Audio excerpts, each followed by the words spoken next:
Hi, thank you for joining me again today. And in today's video, I am documenting some photos of my children on their very first overnight sleep with cubs. It was back in May 2016 and it was celebrating cubs being 100. So they had a huge northwest camping experience at Capesthorne Hall, which is just down the road from us, with over 1,000 cubs. It was absolutely phenomenal. So I'm using my Vicki Boutin Fernwood collection, and I wanted to create a vertical layout. So I'm starting with a strip down the middle. So I pulled out this blackened, it's off-white really, stripe, which I wanted to act as my main focal point, and then a couple of other papers to go around it. So I'm going to distress all the edges as I usually do, and today you'll see me going in with all the mixed media. I'm going to use texture paste and some new Shimmerz and lots of things. So I've just pulled these 3 strips. They were just this piece that I'm distressing now was the last little bit of this cloud paper. I'm using it just as the grey colour rather than as the clouds, and I'm going to pop that down the strip in the middle, and I want to put these all at different heights. So next, I had all intentions of using the colours on this floral paper to match the photos, but when I saw that red, I just couldn't resist, because Amelia's rucksack is bright red and James has got red accents on his rucksack, so I thought it would work really well. So you'll see me in a minute flipping that over. So I'm just going to glue these all together and then trim off the excess bits, because obviously we're using 12 by 12, and then offsetting them, it's going to be longer than 12 inches. So just using my scissors to snip off that first bit, and then I shall add these 2 bits down the side. And this is where I see that I want to use the red. So just tearing that down to size. And each piece is offset against the other.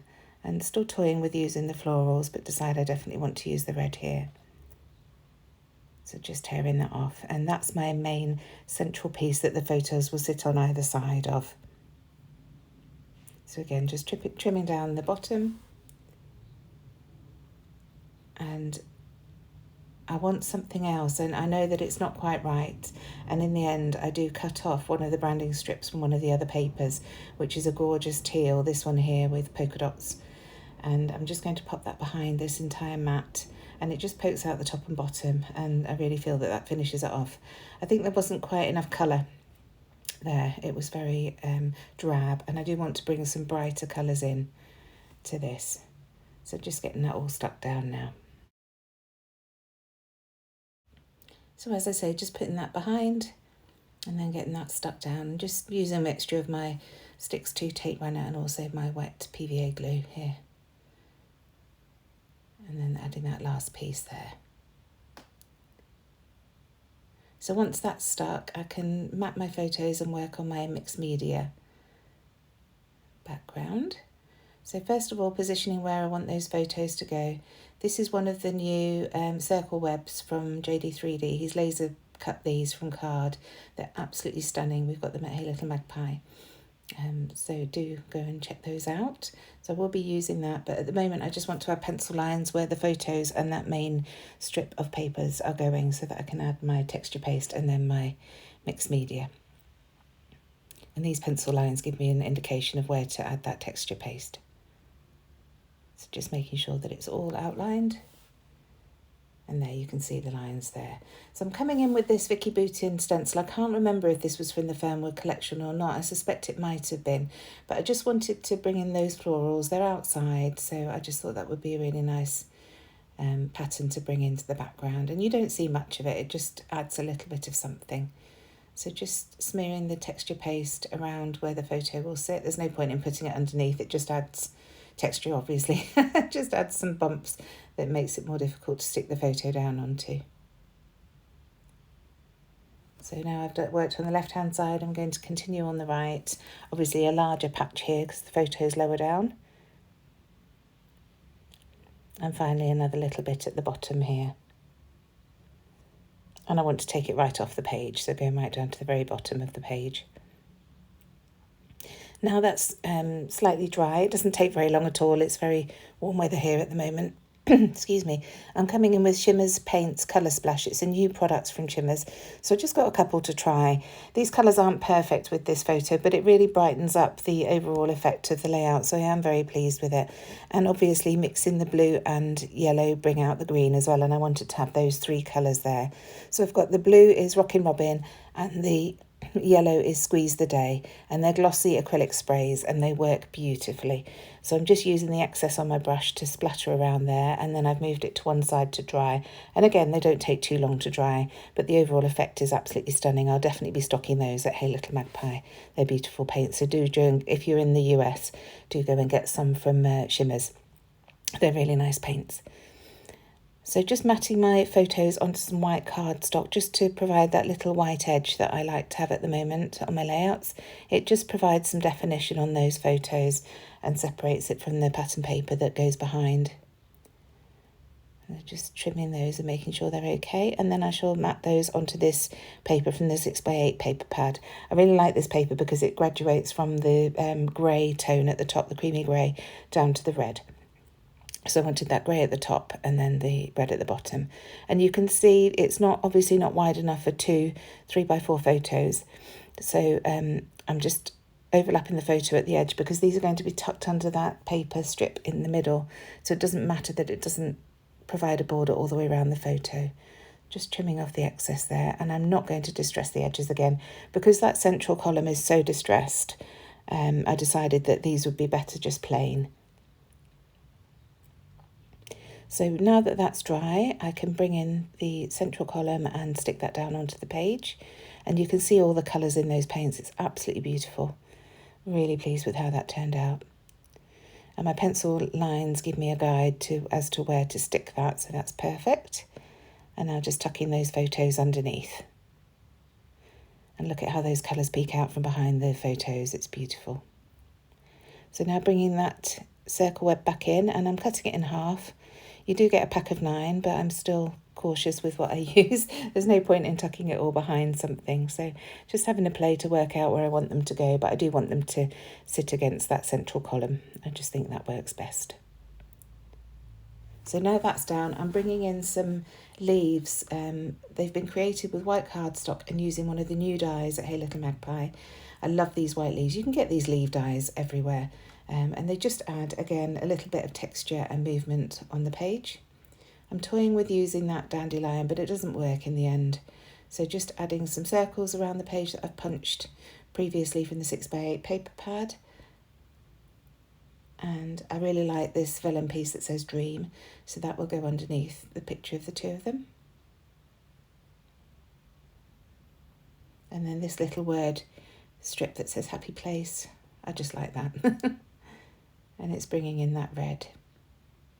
And because the photos are quite dark, it was a bright, crisp day during the day, but at night the temperature plummeted. They were very, very cold. It went below freezing. So I just wanted to bring in the brightness with those colour splash paints. So just adding this web down now, and it's very easy just with a little bit of wet glue to get those stuck down, even over all that mixed media. Just going down the main spines to get it adhered onto the page and just tucking it underneath so you wouldn't know it's been cut.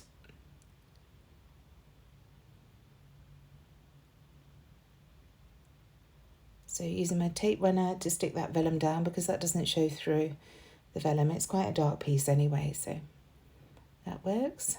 And that little circle.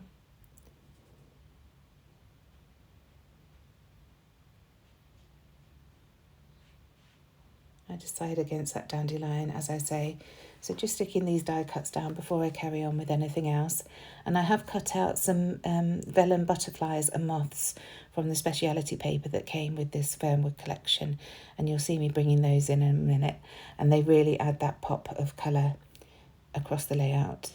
It brings in the colours of the photos a lot more. So just fiddling and faffing with these leaves. You wouldn't believe that 2 leaves would create so much faffing, would you?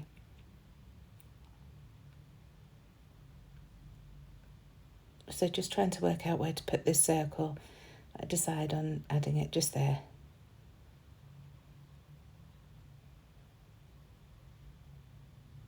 And here are those vellum butterflies that I was talking about. So this red moth, it was off the edge of the page, so the wing was cut off, so I knew that needed to be tucked underneath something. So working on that first, then this beautiful yellow butterfly, and you'll watch it curl up because I only put the glue in the centre, and the wings lift right up. They do flatten again. It's funny seeing that. I'm just dotting them about the page. I've got a dragonfly there at the top that will just go over that photo. I'll just let its tail hang over the photo. And then this green one at the bottom here.